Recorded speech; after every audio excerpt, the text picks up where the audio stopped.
Hi guys, Dr. Loretta here. By the end of this video, you're going to know whether or not you're a narcissist. Because if you have 5 out of the 8 traits that I share with you in this video, there's a chance you could be one. The DSM-5 defines narcissistic personality disorder as a pattern of grandiosity, need for admiration, and a lack of empathy. With people with narcissistic personality disorder, there is that need for relevance and needing to impress others. Narcissistic personality disorder is one of those mental health diagnoses that gets thrown around a lot when majority of the people that use it do not necessarily know what it entails. Before you can clinically say that a person has narcissistic personality disorder, there has to be a presence of 5 or more of the diagnostic criteria listed in the DSM. And those criteria need to be in existence from adolescence to early adulthood. And just so you know, an individual can have narcissistic traits without necessarily having narcissistic personality disorder. With any personality disorder, the traits are viewed in the light of self, social, occupational, with any maladaptive behaviors that causes social and or functional impairment or subjective distress. Narcissistic personality disorder is not as common as people throw the word around.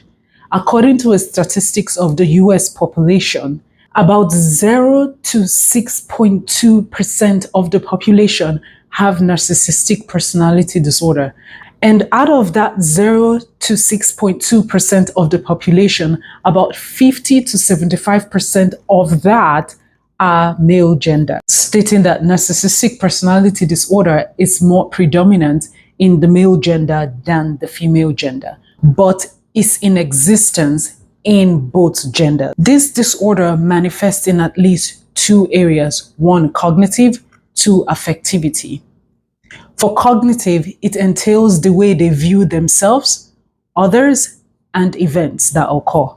For affectivity, it entails intensity, frequency, and duration of emotion, appropriateness of emotional responses, interpersonal functioning, or impulse control. Trait 1, inflated sense of self-importance. They exaggerate achievements and talents and want to be recognized as superior without necessarily having the achievements to back it, or make achievements seem bigger than they really are. They overestimate their abilities and inflate their accomplishments, often boastful and pretentious, and require constant and excessive admiration. They are usually preoccupied with knowing what others think of them. Trait 2, self-absorbed.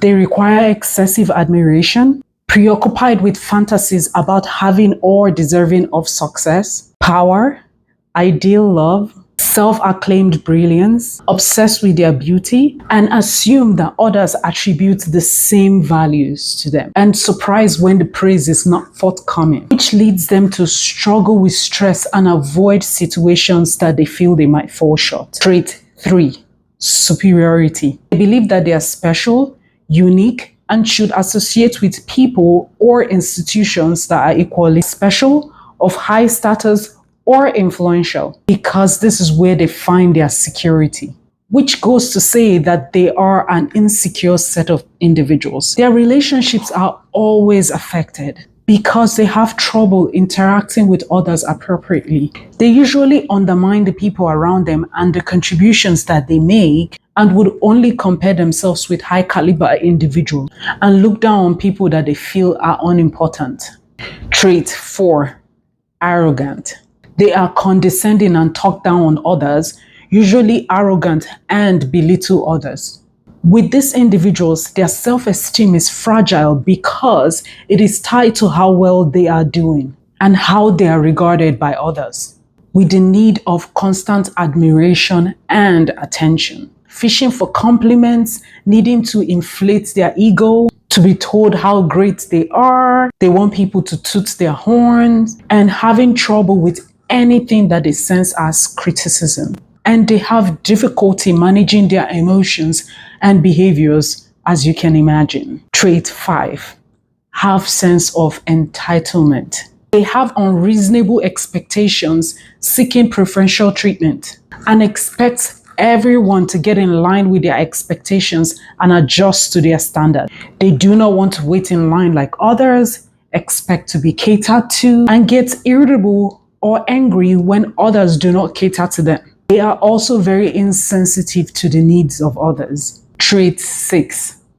Exploitative. They take advantage of others to achieve their own selfish gains. They use others to feed their sense of relevance and their fear of rejection. They expect to be given whatever they want, irrespective of the effect on others, like overworking them at that individual's expense. They are those friends with benefits that get into a relationship for what they stand to gain from it, like inflate their self-esteem or boost their status. But that's nothing because there's still 2 more traits to go over. Trait 7.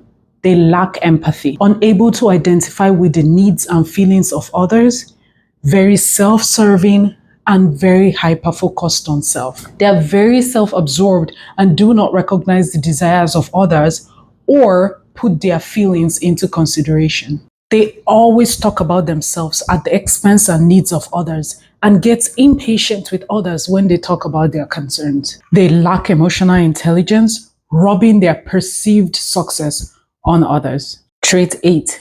Envious. They believe others are envious of them and are often envious of others, especially when they are successful. Usually snobbish and will talk down on the achievements of others with disdain. Individuals with narcissistic personality disorder have a hard time with relationships. Think about them being a parent, a spouse, or a boss. They think that they need to be the center of attention. They do not take accountability. They would blame everyone else but themselves for things and would only take ownership for wins. Also, not giving credit to those that played a role in achieving that. Narcissistic personality disorder is usually caused by a pattern of upbringing.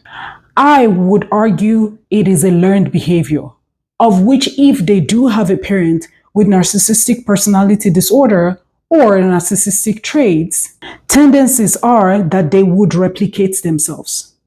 Think about this. Kids are like sponges.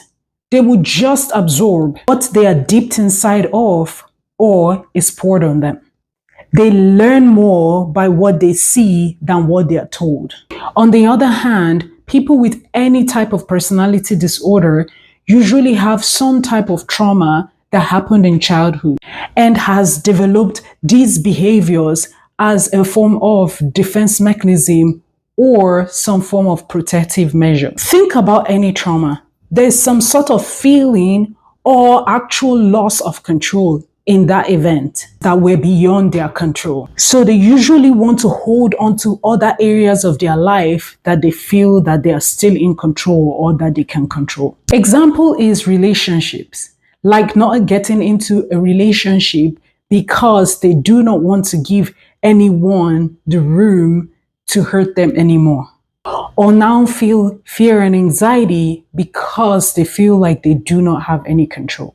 So you can now see why these individuals would develop that need to constantly be in control as a guarantee. It is also said that very strict or very loose parenting styles can be a contributing factor for the development of narcissistic personality disorder or narcissistic traits. For the very loose parenting styles, parents who overly adore their kids can be a resultant effect of the grandiosity you see with people with personality disorder or personality traits.